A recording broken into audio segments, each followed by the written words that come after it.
pretty sure the difference between a happy life and an unhappy one doesn't come down to how many good or bad days you have, but which days you think about over and over again. In some seasons of life, maintaining is winning.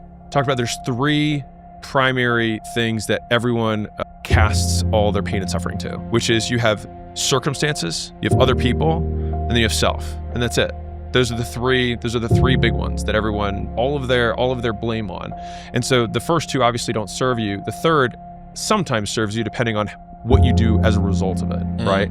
And so those big 3 has just been a really easy filter. It's like, oh, am I blaming circumstances? Am I blaming other people? Am I blaming me? And obviously you want to skip to you because that's the only thing you can do anything about. Maybe I had 5 bad days, or really 5 bad moments that I then thought about for the entire season and turned what would have otherwise been 5 minutes times 5 into an entirely bad year. The times that I look as the good old times were always the times where I was in pursuit, not when I was in achievement. And I absolutely now have a massive bone that I'm chewing on.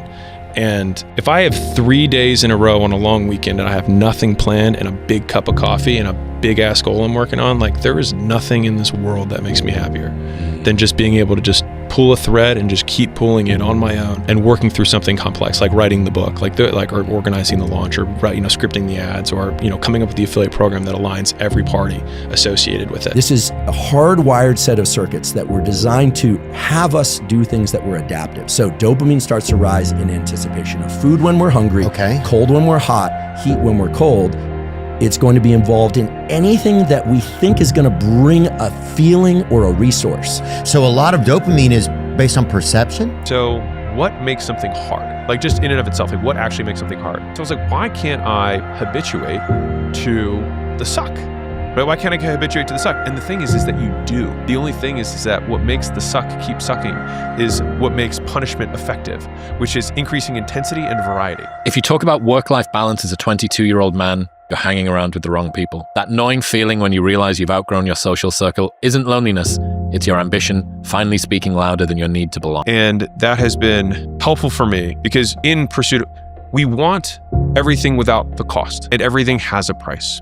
And you will never be able to get the sufficient price tag paid on everything to reach critical mass, to achieve a modicum of success in any domain, unless you are willing to trade from another. And I think that has significantly minimized my regret. Every single guy who was in that room texted me afterwards, was like, that was fucking awesome. Like, I wish we could work like this all the time. And so like, I don't think, like, we talk about work and what makes work hard and all of these things, but like most of the things, once you learn how to work, the work itself is self-reinforcing and you enjoy it. It's everything else that you didn't know you were going to have to sacrifice so that you could get back to working. When you want it now, it drives you crazy to be patient. And I know that's super frustrating. However, that is the rules of the game. It still takes time. And most people will get to feeling how you feel right now, and what they'll say is, I need to do something else. And then what ends up happening by default is they spend their whole life in the in-between phase, in between the starting and the success upswing.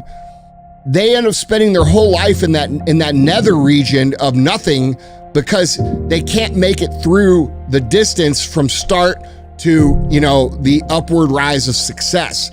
And I was like, why am I sacrificing one of the only 3 things in this world that I know that I enjoy to get something that I hoped would buy me the freedom to work out as much as I wanted whenever I wanted? And so what are the things that I put on the altar of the success? So what are the things that I sacrificed for this god of achievement? And I was like, this one I'm not willing to sacrifice anymore. And so I think part of the reason that like has been a lifeboat for me, or a life raft, while this kind of worst season has happened, it's like I put on like 20 pounds of muscle so far this year. Losers will tell you that I don't have the skill, therefore I can't create the outcome. A winner will say, I don't have the skill, so I'm going to invest weekends and nights to get the skill to produce the outcome. You see the difference, right? And so if you really want to know what a winner or loser breaks down to, I heard Andrew Huberman say this really well, and I think he was on my buddy's Sean Ryan's podcast. And Andrew Huberman said that apparently he's got a friend who told him this. So I'm kind of passing this message along from Andrew Huberman, who heard from a friend define perfectly what a winner and a loser is. He said a loser is someone that when bad things happen to them, they become self-destructive, and then they become destructive to everybody and everything around them. Why do I demand of my life that it must be happy? Like that I must be happy during it. That's a demand. And so I try to decrease my demands in general as a habit, as a personal practice. This is something that you can notice in the moment. You have, pick your direction, Western man. Yeah. And you are picking the sound's not good. But in your business, you are rewarded over and over and over again for realizing that the sound's not good. There are two types of people. Those who want to know more and those who want to defend what they already know. So many people are afraid of changing their mind when most of their beliefs aren't even theirs to begin with. The second thing is that you have nothing to lose. And so the thing is people always fear being the new entrant. When you have nothing to lose or you have nothing going for you, it also means you have nothing to lose.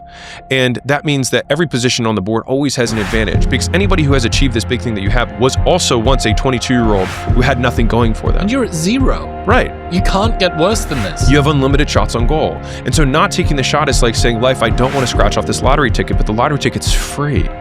Why would you not scratch it off and try it? And so first advantage is you've got energy. Next advantage is you have nothing to lose. Third is you also have time, and you have very low responsibilities. And so you have not only the ability to put all of yourself into something, you also have no circumstantial things that are preventing you. When I don't feel like working out, I'm gonna go work out, okay? And how many times do you regret those workouts? None. So, I'm going to offer a perspective change for you. Your perspective change is this. Instead of looking at you need to deny yourself these experiences, and that's what equates to you being disciplined, you actually have to flip discipline over and apply it to that area of your life. Meaning, if you know that you need to spend time, or you know you need to be social, or you know you need to go be a normal human, needs to be a conscious decision that you make, and not the feeling of, oh, I'm failing, or I'm compromising my success, or I'm doing something that's bad. You need to look at your power of discipline that you have clearly developed as something that you can apply to your personal life as well. If you don't want to live the lifestyle, then release yourself from the desire. There is a path between where you are and the place that you want to be. If you're not prepared to do that walk, still wanting to reach the end of the path is just guaranteeing that you're going to live an unsatisfactory life. If you have a goal, then there will be ways that will increase or decrease the likelihood you achieve them. And so having simultaneous goals dramatically decreases the likelihood of accomplishing any of them. And it's typically easier to accomplish goals in sequence or chronologically rather than in parallel. And so if I were to say, hey, what are the three goals you have? And you say 1, 2, 3, and I say, okay, which of these 3 goals is the most important? Well, then let's work on that one first. And does that one goal allow us does it decrease the failure rate of the other 2 goals, which then makes it the most important goal overall? Sometimes they are dependent on each other. And so once I explained to you how winning in life and in business is formulaic, you're going to be blown away, and then you're going to use this step-by-step process that I have for you to win in any category of life, in your business life, in your health life. If you want to finally get fit, have abs, get jacked, or in a relationship, you're going to be able to win. But first, you have to put away your loser habits, beliefs, and behaviors. He said, there is nothing that they can do to you that you have not already had worse happen. And it was this great they can't do anything worse than what I've already had happen. The fastest growth periods are often the most miserable. If you want progress, get used to pain. The worst thing that's ever happened to you is the worst thing that's ever happened to you. The hardest you've ever worked is the hardest you've ever worked. Every new challenge shows you a new territory you were scared of but survived. Every time you break a new limit, you now know you have the capacity to handle more than you ever did before. It's inverse PTSD, like workload exposure therapy, that teaches you, oh, I've been here before and I didn't die. This is okay. So one of my training partners, what he likes me to tell him when he's in a hard set is, you're fine. That's what he likes me to tell him. So if I were to give someone the direction, release the desire, I would say, don't try and release the desire. Try and justify or reason why wanting something different is better. But also, maybe be a little bit more open-minded about how that desire could be fulfilled. Success really just boils down to this. You gotta want it more than you hate what it takes to get it. If you're willing to suck at anything for 100 days in a row, you can beat most people at most things.